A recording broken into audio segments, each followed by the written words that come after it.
Hola, ¿qué tal están? Saludos y bienvenidos a este Aragón a Debate, miércoles 21 de mayo de 2025. Cuestiones, ya saben, de economía, de empresa, laborales. Hoy vamos a abordar con nuestros invitados, con Marisa Rada. Buenas tardes, Marisa. Buenas tardes, Vicente. Y Luis Antonio Sáez. Buenas tardes. Hola, buenas tardes. Nos hemos ocupado en los últimos programas de hablar de empleo, que es evidentemente algo muy importante, y hoy vamos a abordar un tema laboral que, según los datos que se están publicando y que no son tampoco muy recientes, sino que se viene observando una tendencia, yo diría, con la pandemia, claro, que siempre es el paréntesis en los últimos años, de un aumento importante del absentismo laboral en nuestro país. Vamos a analizar no solo lo que dicen los datos, a mí me interesa la percepción y la opinión de nuestros invitados sobre también cuáles son las causas de por qué está aumentando ese absentismo laboral, y luego, si queréis, ya abordamos pues las afecciones que tiene, evidentemente, para las empresas, para la seguridad social, etcétera, etcétera. ¿Cómo veis este aumento del absentismo laboral y de las causas que lo puedan estar provocando? Bueno, a ver, es un tema muy complicado. Yo te voy a hablar de mi percepción, ¿vale? Yo creo que hay una combinación de factores. El primero de ellos es la precariedad del mercado laboral, que puede, desde mi punto de vista, estar afectando, digamos, al entusiasmo con el que los trabajadores acuden a sus puestos, y que puede estar afectando, obviamente, pues a temas de salud mental, a temas de... O sea, afectando, digamos, al normal desarrollo de la actividad con salud. Y por otra parte también pienso que ha habido un cambio importante a nivel de sociedad en lo que era el concepto de esfuerzo, de mérito y demás, que a lo mejor vienen generaciones un poco más blanditas y que les resulta mucho más difícil, digamos, seguir en actividad con cosas leves. ¿Pero te refieres a sobrellevar? Sí, a sobrellevar pues, un catarro o una torcedura de tobillo. O una situación de estrés todavía claro, más exagerada en el trabajo. Sí. Claro. Me refiero que es porque una combinación. Seguramente en una actividad laboral el estrés, lo importante en la vida son los matices. Es consustancial, porque hay un estrés. Otra cosa es, ¿verdad?, cuando ese estrés es excesivo. O para según qué personas, a eso te refieres, ¿no? Sí. Puede ser excesivo ese tema. La gestión emocional. Y muy interesante, la gestión emocional que están haciendo determinadas personas, ¿no? ¿Crees que hay un abuso de las bajas? Digo de los que la solicitan. Podría pensarse que sí, pero yo creo que aquí tendríamos también que escuchar, porque escuchamos la parte, digamos, oficial de los datos de trabajo, pero necesitaríamos escuchar que no se cotizan, la versión de los médicos, ¿no?, que la estén dando. Yo no creo que los médicos den las bajas tampoco así como así, digamos, a la ligera. A la ligera. Entonces, luego abordaremos también qué tipo de bajas. Sí, que ese aspecto sería muy importante, de unirlo al estudio. Al estudio y a los datos, ¿no? Claro. Luis Antonio seguro que tiene ya estudiado los datos que nos facilita la seguridad social, ¿no? De días que no se cotizan, en definitiva, que están de baja. Bueno, me parece que el análisis que propone Marisa, muy personal, muy micro, es conveniente, pero también a lo mejor por complementar respecto de lo más general desde lo macro, ¿no?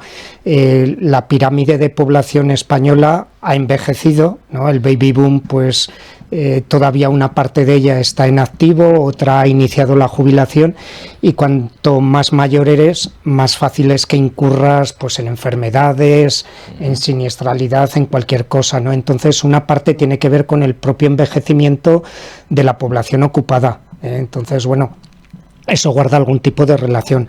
La cuestión de los médicos, sin duda que esto necesitaríamos hablar con personal sanitario a todos los niveles, ¿no? Sí. El propio médico, la gente que trabaja en mutuas, pero tal vez antes estaba latente la conflictividad del paciente con el médico, y yo creo que muchas veces los médicos, ante la tesitura de decir, bueno, ¿qué hago con esta persona? Si me pongo duro o exigente a contrastar si es verídico o no, voy a tener un problema de él, me evito un conflicto, una denuncia o una remisión al defensor del paciente. Entonces también puede que haya una cierta tendencia, pero esto es desde fuera, ¿no? Tendríamos que contrastarlo y hablarlo con más gente.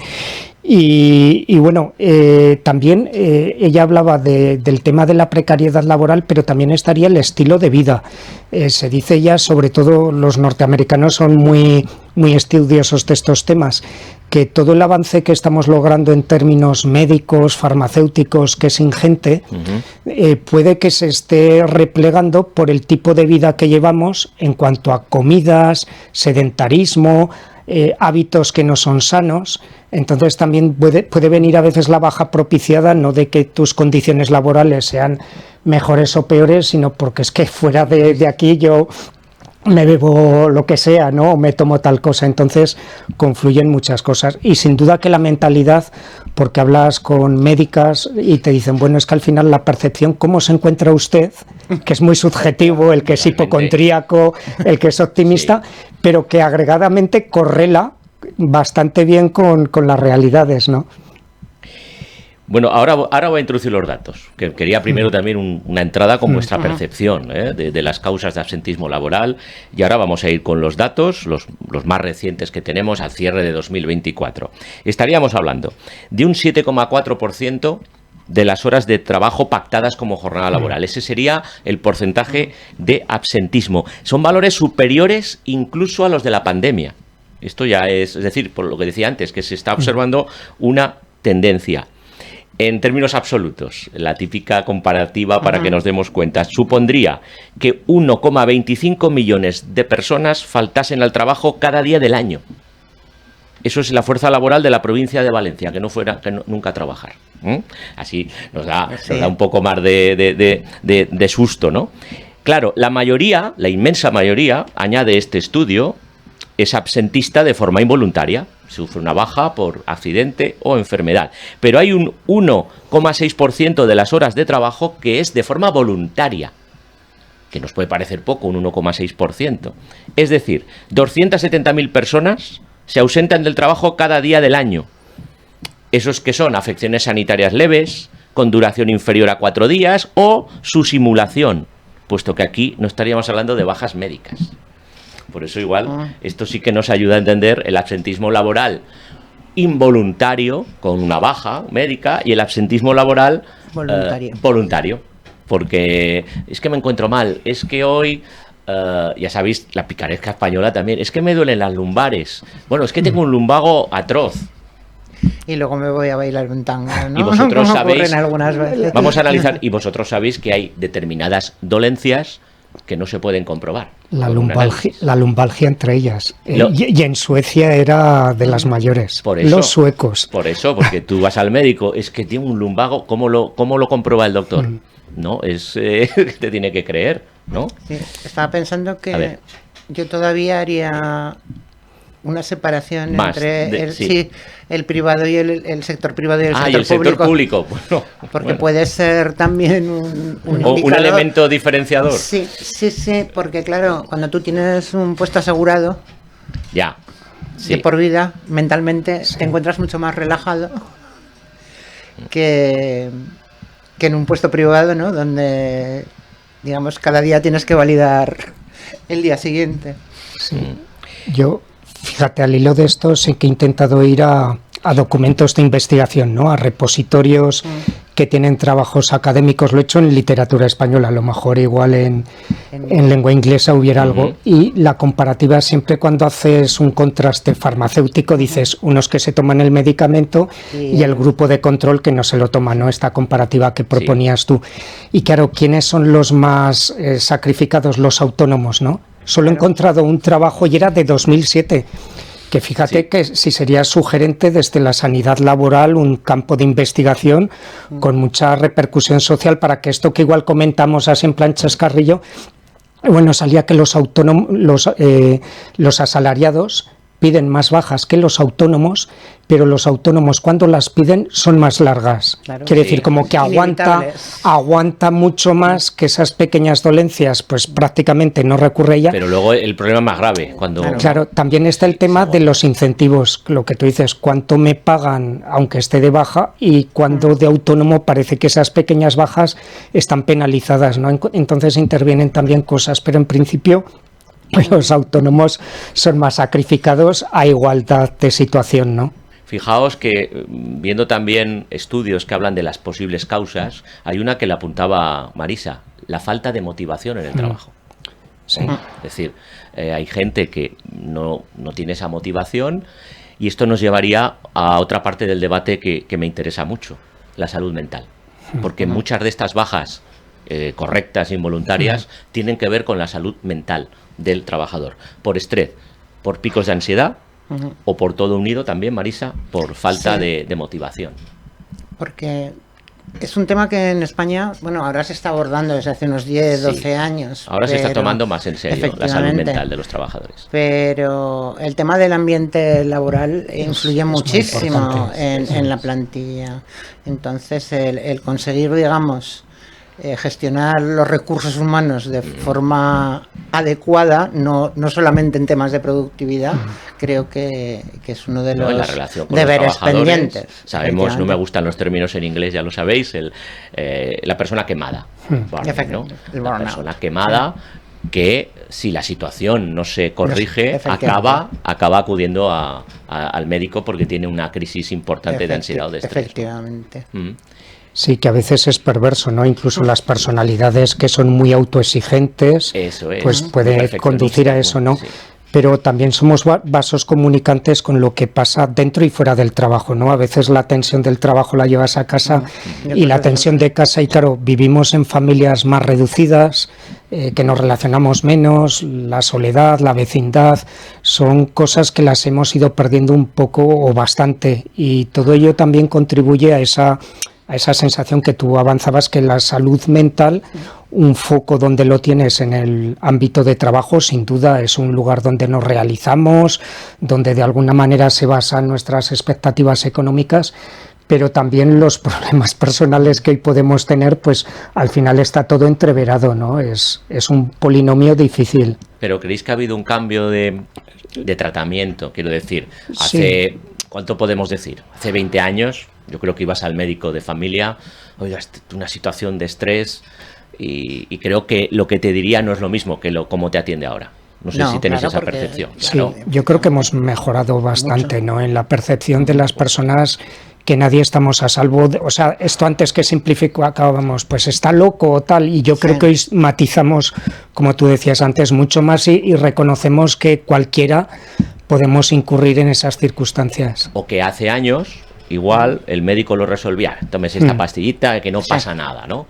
Y ahora puede acabar en una baja de una manera más... Un poco más, sí. Exacto, ¿no? Porque ha cambiado y yo creo que se está poniendo en el centro del tablero el tema de la salud mental, también en el tablero político. Por sus consecuencias. Claro, porque las consecuencias son graves. Que en España somos uno de los países que más lo medicalizamos, más que terapias que a lo mejor son más convenientes de tipo personal, recurrimos mucho que a veces igual es inevitable, ¿no? Pero intervienen muchos... Una vía de escape rápida, fácil. Yo creo que somos el país más... de los que más consumimos, sí. Y los datos, esto nos lleva a derivadas, como me gusta decir a mí, pero es verdad. Los psicólogos se siguen quejando amargamente, continuamente, de la falta de profesionales en el sistema de salud. En el sistema de salud, lo que está obligando a muchas personas a llegar a una callejón sin salida, porque muchas personas no se pueden permitir una consulta psicológica privada. Y claro, si vas al sistema de salud y te dicen, bueno, pues espere meses y meses, oiga, es que... y esto es un hecho, la falta de profesionales de cuestión psicología, psiquiatría que hay en el sistema de salud. Sí, de hecho las pruebas de acceso, los PIR que le llaman, que es el equivalente al MIR, salen en unas plazas que son absolutamente ridículas en el contexto en el que nos encontramos. Por eso, al final vamos al tablero político. Si hay que, claro, ¿cuáles son las prioridades? ¿Dónde tenemos que invertir? Tenemos que invertir en salud y sanidad, salud mental y educación, que tiene además consecuencias a veces en la salud física de las personas. No hemos abordado, porque la verdad es que es algo más teórico que práctico. Vamos a pasar a otro tema, el tema del coste para las empresas. Digo que es más teórico porque cómo se calcula bien el coste que tienen. Hombre, sí se puede calcular, y a veces ya no es el coste económico, es una baja duradera. El empresario, ¿qué hace? sustituye a ese trabajador, contrata a otro. Son temas muy, muy complejos para las empresas. De personal, sí. Exacto. Quiero pasar a otro tema, pero como me gusta hilar, como hacen en X, claro, si hablamos de psicología, psiquiatría, vamos a hablar de Trump. Venga, claro, ¿veis cómo hilo? Porque claro, a ver, aquí hemos hablado, hace días que no hablamos de los aranceles, porque yo creo que el suflé, ahora me diréis vosotros, ha ido bajando un poquito. Entonces, la pregunta que os quiero hacer inicialmente es, ¿está reculando Trump con el tema de los aranceles? Es decir, se puso en su plan, matón, os voy a aplicar tal, ahora ya 90 días, pero no solo con Europa, con China ha habido unas conversaciones también en Suiza. ¿Está reculando este hombre o sigue siendo tan imprevisible como siempre? Y ojo, porque tenemos la espada de Damocles ahí encima de los aranceles. Marisa. A ver, ha reculado 90 días, esto es un dato. Yo personalmente no me fío absolutamente nada del personaje.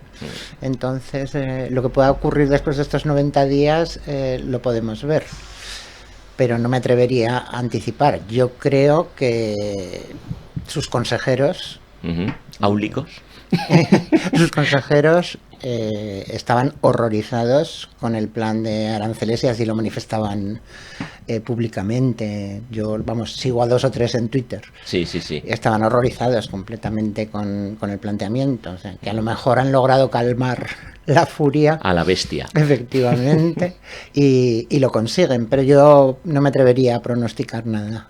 Lo de la bestia lo digo no en tono peyorativo, es que el vehículo este enorme que lleva a Trump se llama la bestia.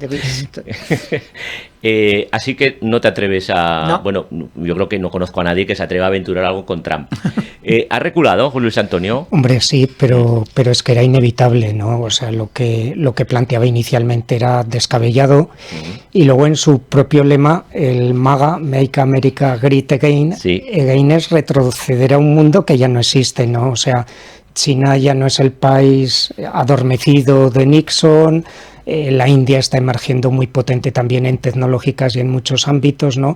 Y claro, yo creo que él viene de una campaña electoral que desgraciadamente la ciudadanía pues prima mucho, no solo en América, también aquí, pues la testosterona, el zasca por encima del razonamiento, ¿no? La polarización, ¿no? Alguien decía que sería de nosotros si no polarizamos, ¿no? Creo que se ha dicho por aquí. Sí. Y eso pasa en todos los sitios. Pero eso es poco mantenible después cuando te toca de verdad gestionar los asuntos. Entonces, bueno, hay bastante gente, puede que los propios consejeros, pero incluso de los que a él le apoyaban en esa foto inicial, pues creo que a Zuckerberg o al propietario de Musk, ¿no? Elon Musk. Pues, o sea, es que es controvertido con todo ello, económico, reputacionalmente, de vínculos, de algo que cuesta mucho tiempo hacer. Y que este hombre entrando así, eso como un cowboy en el salón, pues rompe toda la vajilla que cuesta mucho hacer, ¿no? Sí. Necesitaría que se encontrara a John Wayne. Entonces, igual no es un poco Liberty Ballas este hombre. Pero entonces no sería tan farruco, en el oeste. Por cierto, el Banco de España, que esto es última hora, alerta de que la guerra comercial lastrará el crecimiento económico. Yo creo que hasta ahí estamos de acuerdo. Que restará competitividad al turismo, aunque manteniendo la incertidumbre, el Banco de España también es escéptico como nosotros, cree que su impacto al final de los aranceles será limitado. Obviamente, quiero decir, si nos... O sea, que al principio estábamos todos asustados, que va a ser esto, etcétera, etcétera, ¿no? Efectivamente, si se limitan y si se negocian, pues la cosa quedará en tablas. La cuestión era más de contagio, no directamente, claro. Sino exacto. Alemania, por ejemplo, que su exportación es muy importante, o Gran Bretaña, que tiene unos vínculos estrechos, y eso al final repercute a los turistas británicos en la Costa del Sol y a los alemanes que nos compran productos ecológicos, ¿no? Pero si esas ondas se van atenuando poquito a poco, pues también la recepción a nosotros al final estará mucho más atenuada. Lo que sí que se ha garantizado por unos informes que vi el otro día del mercado del turismo es que los europeos este año manifiestan un interés inexistente en viajar a Estados Unidos. O sea, se prevén unas bajadas de visitantes europeos espectaculares. Aunque fíjate, si el dólar se abarata, o sea, por un lado está el tema de reputación, ¿no? Que a un país así de antipático es la peor campaña. Turistas retenidos cosas de estas y la inseguridad. Voy a ir a dejar yo el dinero a este señor tan desagradable. Exacto. Yo creo que es... Bueno, vamos a aterrizar, me parece muy interesante el dato que dabas, pero aterrizamos en Aragón. Porque ¿qué ha pasado desde que lanzó Trump esta bomba con los aranceles? Pues resulta que las exportaciones de Aragón a Estados Unidos en el primer trimestre del año se han disparado un 26%. Es que hay una estadística que se han adelantado. Pues, claro. Perdona si te he chafado. Para evitar los aranceles. Claro. Te has adelantado. Es que leí ayer a nivel de toda España estaba ese registro. Claro, por eso en el estudio, en el artículo, esto estaría vinculado a movimientos estratégicos de las empresas ante la posibilidad de nuevos aranceles. Claro. Y también la expansión de la papelera Saika, que ha anunciado una segunda planta en suelo estadounidense con una inversión de más de 110 millones de euros. Es decir, que todo tiene su cara B, ¿no? Pero no es tan bonito como parece a primera vista, ¿no? No, por eso. Tiene unos matices y ya importantes. para que me lo comentéis, el vino. Ya sabéis que el vino, desde el primer momento, ha sido uno de los sectores... que es verdad, que podía estar más afectado. Pues sí, las exportaciones de vino sí que se han visto mermadas. Y lo que dice el sector es que esto obedece al temor de los importadores a la imposición de aranceles inmediatos y de gran impacto. Es decir, eso estaría en stand-by, el tema del vino. Es que, a ver, el mercado del vino está muy inestable desde hace 4 o 5 años. Entonces yo creo que tampoco se puede hacer una lectura aislada del impacto de los aranceles, porque el recorrido que llevaba ya era un poco errático, o sea, había excesos de producción, había, que decir, ahí también, aparte del tema de los aranceles y aparte del tema que yo creo que a los consumidores de vino americanos el tema de los aranceles les afectará poco. Personalmente, creo que hay un cambio importante de actitud en la sociedad en general. Yo no he visto a ningún joven pedirse un vino. Yo ya sabes que a mí me gusta el verdejo. Pero es una realidad. Llevamos un mes donde los importadores no se atreven a sacar nada de las bodegas, dicen desde Bodegas Aragonesas. Es decir, están en una situación de, vamos a decir, de stand-by o de pánico ante lo que pueda acontecer, ¿no? Por el sector vitivinícola. Y, por cierto, el director de Arex, de Aragón Exterior, vinculaba, lógicamente, todo esto con la situación mundial política que está distorsionando las ventas. Y, a ver qué pensáis, lo que quieren es buscar nuevos mercados. Esto ya lo dijimos desde el primer día. Los mercados a los que queremos ir, según Arex, según Aragones Exterior, Latinoamérica, Asia, Emiratos Árabes, se están comportando bien, como Hong Kong o Singapur. Tenemos que fortalecer, añadió, mercados maduros para recuperar ventas. Pues esto está inventado, ¿no, Marisa? Efectivamente. Si no puedes ir a un mercado... Es una estrategia comercial básica. Y en un mundo me cierran esta puerta, tendré que buscarme tenemos que buscar... abierta. Otra cosa es que eso sea un proceso que... Eso no es de hoy para mañana. El crear una imagen potente de marca es muy importante. Es muy importante. Y España, yo creo que tuvimos unos años en los que lo habíamos conseguido, después de las Olimpiadas del 92 y así hasta el año 2000, pero... últimamente me da la impresión de que hemos abandonado todo nuestro... Pero claro, esto ya no sería esfuerzo. Ya no sería solo España, sería Aragón y los vinos, los que tendrían que posicionarse en estos nuevos mercados. Bueno, yo tampoco creo tanto en las regiones, o sea, en las comunidades autónomas. Hombre, yo creo que para vender Aragón, antes hay que haber vendido España. A mí lo que me llama la atención de estos nuevos mercados, Emiratos Árabes, vino... Eso te quería, no os he querido interrumpir. Me acabo de dar cuenta, Luis Antonio. Solo faltaría también y el jamón de Teruel, ¿no? También en un país musulmán. Eso sí que lo es veo un poco complicado, ¿no? Contradictorio, ¿no? Bueno, como las series de éxito, que continuaremos seguro hablando de aranceles y de lo que este señor, de pelo a veces blanco, a veces naranja, a veces tal, casi decida. Siempre naranja. Exacto. Es que ahora yo no llevo la cuenta. ¿Lleváis la cuenta de los 90 días? ¿Cuántos llevamos? No. Bueno, es yo igual. creo que fue a finales de abril, ¿no? Podemos llevar 21 días, más o menos. Bueno, nos quedan 5 minutos. Ya sé que es poco, pero la verdad es que a mí me ha llamado la atención, por eso lo traigo aquí, que este lunes, bueno, comparecía en una comisión de las Cortes el presidente de la Cámara de Cuentas de Aragón. Y el titular, que tanto nos gusta a los periodistas, es las proyecciones de gasto. Es decir, cuando alguien te alerta, sea el presidente de la Cámara de Cuentas o cualquiera, que ojo, lo que va a pasar en los próximos 20 años, yo creo que hay que hacerle caso. Hablamos de lo que cuesta la sanidad, la educación y los servicios sociales. Dice que crecerá casi un 70% en 20 años, hasta alcanzar casi 7.000 millones de euros. Si se mantiene el sistema actual de financiación, solo se podrán cubrir un 60%, 4.124 millones. Bueno, Por un lado, no creo que os sorprenda, ¿no? Porque servicios sociales, dependencia, envejecimiento de la población... Estábamos hablando de la pirámide sanidad. de la población, Claro, pues ahí estamos, los servicios pero sociales... nos están advirtiendo de lo que puede pasar. Claro, pero los políticos no piensan a 20 años, Marisa. Yo creo que este tema está enquistado hace bastantes años, el tema de la financiación. Sin duda. Yo creo que es consecuencia de esta polarización en la que vivimos. Pienso que es un área en la que hace falta consenso, como en otras muchas, como en sanidad, como en educación, Sí.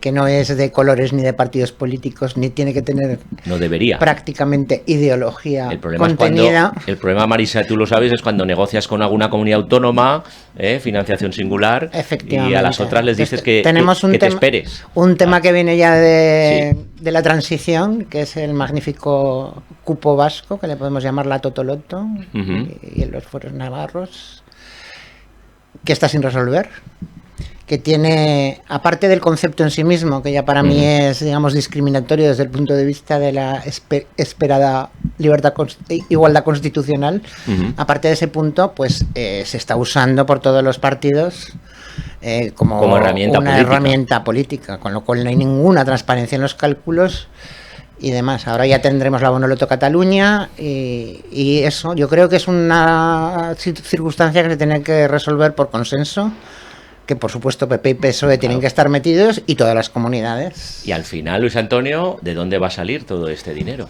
Claro, al nuestro final, bolsillo. hombre, está aquel eslogan Hacienda somos todos, ¿no? Claro, incluso unos más que otros. Incluso el endeudamiento no dejan de ser impuestos futuros que, Así que es, se dice. que ni nuestros nietos pagan. Sí, y abundando en lo que dice Marisa, pues claro, habría que ser un planteamiento de reflexión, de debate, de evidencia sobre costes efectivos y también esa visión localista de qué hay de lo mío, cuánto me toca. Unos se fijan en Cataluña, otros en Madrid, y yo creo que tendría que ser un debate más racional y más razonable, de más amplias miras. Y también la otra hoja de la tijera, los gastos. Yo creo que se puede ganar mucho en organización, en eficiencia, en darle vueltas a cómo tenemos los presupuestos, la organización de personal, las motivaciones, las expectativas nosotros como ciudadanos al hacer uso. Y creo que nos quedamos solo en el agravio comparativo, en el debate fácil y no profundizamos. Debería ser un debate más técnico que político. Sí. Y además hay documentos interesantes. Está Sí, el hombre, libro blanco sí. de hace apenas un año que nadie lo cita de los Sí, impuestos. sí. Este propio informe, darle varias vueltas con sus luces, con sus sombras, y nadie lo va a citar. La colección de buenos informes de la Cámara de Cuentas que están ahí colgados y... Has tocado la Cámara de Cuentas. Yo soy de una Aragón. fan de la Cámara de Sí, Cuentas, sí, hace muy pero- buenos informes. O sea, los Además, informes son espectaculares, sí, Son muy buenos van al informes. punto y Los aportan, presentan a tiempo, normalmente. y aportan por soluciones. Otra cosa es que alguien haga algo con Que se ellos haga eco, después. que se haga eco. Es que yo cuando he visto en 20 años va a pasar, digo, 20 años. Sabemos los políticos que nos gobiernan todos, que Efectivamente, piensan todos, solo en el el cortoplacismo. cuarto de hora que Y viene. para mí esto es un tsunami que sabemos que viene. Sí, Y lo ha sí. apuntado antes, la pirámide poblacional, el alargamiento de la esperanza de vida, servicios sociales, dependencia. Esto, Sanidad. Sanidad, todo. Es todo. Esto va a aumentar. Ahora ya suponen más o menos el gasto en sanidad, educación y servicios sociales el 66% de las comunidades autónomas. Claro, bueno, veremos a ver. Iba a decir, dentro de 20 años sabremos lo que... El punto de la eficiencia que Sí, ha en el gasto comentado sería Luis también Antonio. introducirlo. Exacto. Pues no tenemos tiempo para más. Así que muchas gracias, Marisa Rada, Luis Antonio Sáez, por estar con nosotros. Buenas tardes. Y a todos ustedes, gracias por su atención. Siguen con la mejor programación.